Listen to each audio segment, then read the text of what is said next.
পরিবারে আমরা 4 বোনই হচ্ছে ভিকারুননিসা স্টুডেন্ট ছিলাম। তো এই যে ঢাকা 8 আসনের যে এলাকাগুলো, এই এলাকাগুলো হচ্ছে আমার বাড়ি, আমার জায়গা, মানে যে জায়গায় আমি হোম ফিল করি।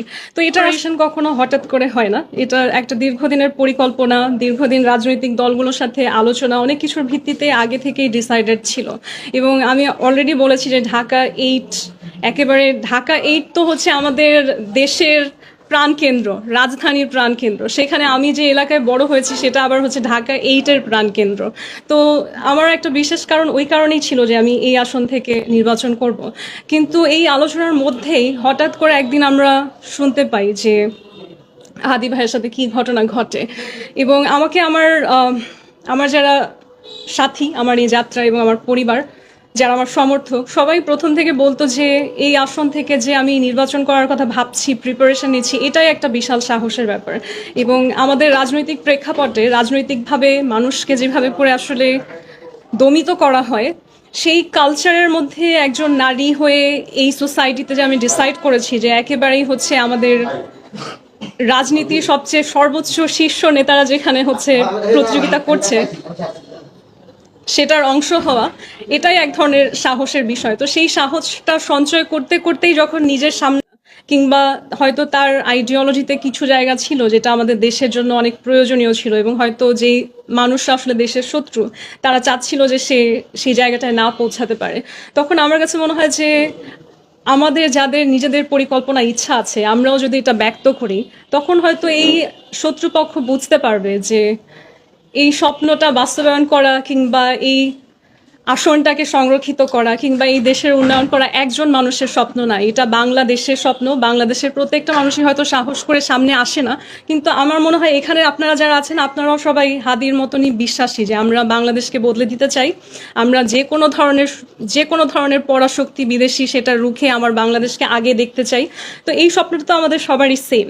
তো যেই দিন আমি ওই ঘটনাটা শুনি, তখন আমার মধ্যে আসলে ফিল হয় যে ভেরি ভেরি ইম্পর্টেন্ট কোয়েশ্চেন। একটা তো হচ্ছে স্ট্রাকচারাল চেঞ্জ, কিছু আছে অ্যাডমিনিস্ট্রেটিভ চেঞ্জ, আর আমি স্পেসিফিক্যালি একটা জায়গায় ফোকাস করছি, সেটা হচ্ছে এফেক্টিভ ডিপ্লোমেসি। কারণ আমি খুব একটা বিশাল সময় ধরে দেখছি যে বাংলাদেশ একটার পর একটা যুদ্ধ, আন্দোলন, গণ অভ্যুত্থান, অনেক রকম চেঞ্জের মধ্য থেকে যায়, কিন্তু কেন যেন আমরা একটা গোলক ধাঁধা থেকে বের হতে পারি না। দেখা যায় আমরা আন্দোলন করছি, সংগ্রাম করছি, আমরা ভাবি এবার হয়তো আমাদের দিন বদলাবে, কিন্তু আবার সেই শূন্য থেকে শুরু করতে হয়। তো সেই জায়গাটাতে যখন আমি দেখছি যে অনেক মানুষ অনেক রকম কথা বলছে, যে একজন বলছে ভারতীয় আধিপত্যের কথা, একজন আবার হচ্ছে পাকিস্তানের সাথে সখ্যতার কথা বলছে, তবে আমি যেটা বিশ্বাস করি সেটা হচ্ছে বাংলাদেশকে যদি আপনারা একটা উন্নত দেশ হিসেবে, সাস্টেইনেবল কান্ট্রি হিসেবে, সম্মানের দেশ হিসেবে দেখতে চান আসলেই, তাহলে কিন্তু পৃথিবীর যত দেশ আছে তার সাথে আপনার কূটনৈতিক সম্পর্ক এমন হতে হবে যে কেউ আপনার প্রভু না, কিন্তু কেউ আপনার শত্রুও না। আমি যদি সব দেশের সাথে শত্রুতা করে বসে থাকি, কিংবা কোনো দেশের সাথে এখন যুদ্ধ লাগিয়ে ফেলি, এটা আমার দেশের ভবিষ্যতের জন্য আসলে কোনোভাবেই ভালো না।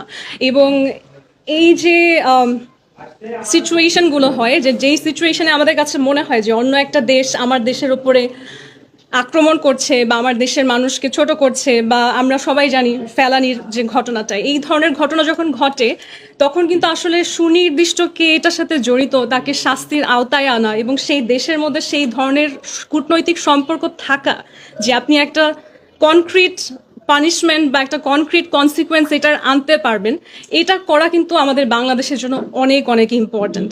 আমরা দেখা যায় কি, যখন একটা দুর্ঘটনা হয় তখন সেটার কোনো সলিউশন দিতে পারি না, কিন্তু প্রজন্মের পর প্রজন্ম সেটা নিয়ে আমাদেরকে বয়ে বেড়াতে হয়, আন্দোলন করতে হয়। তো এই জায়গাটাতে আমি একটা বিশাল চেঞ্জ আনতে চাই।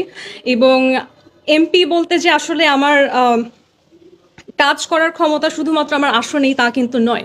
আমি যখন পার্লামেন্টে বসবো, সেখানে কিন্তু আসলে পলিসি মেকিং, ল মেকিং, অন্য যারা থাকবে পার্লামেন্টে তাদের সাথে আলোচনায় যাওয়ার অনেক সুযোগ থাকে।